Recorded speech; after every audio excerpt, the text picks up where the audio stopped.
Hi, my name is Richard Wilkinson, and I am applying for the social studies position at Mountain Ridge High School.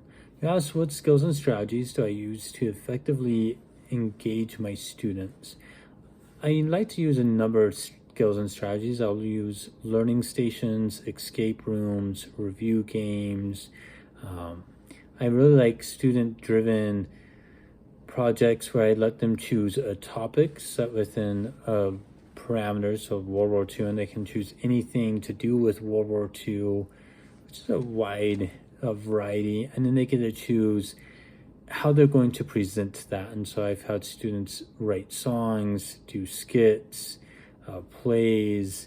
One student created a Minecraft version of Tenochtitlan and then explained everything to do with the city and the architecture and what happened, the culture of the Aztecs with that. And it worked really well, and found this really engages students because it lets them be creative and use the talents and skills that they have. You also ask how I will assess my students' outcomes to improve their learning.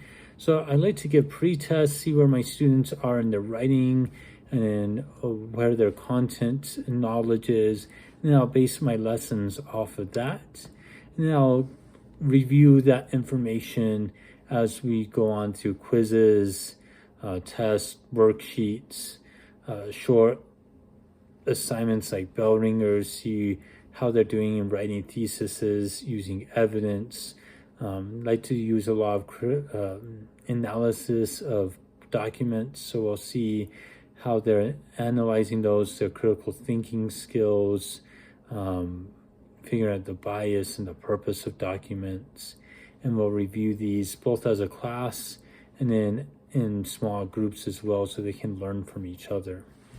You asked how I will plan lessons to develop intentional learning outcomes to meet the diverse needs of my students.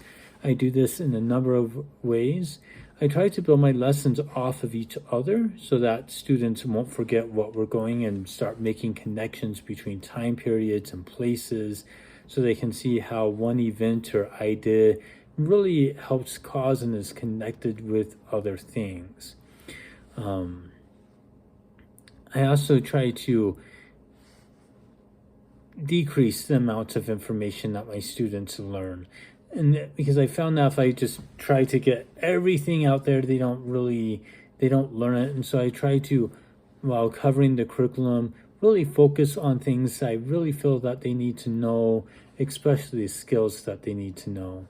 And this has allowed me to better engage with them, make the lessons more engaging, not try to rush through things, and help them really learn the content, learn the skills that I'm trying to help them learn. And so I plan my lessons to be able to do that and meet them where they're at and build on where they're at. Thank you for listening.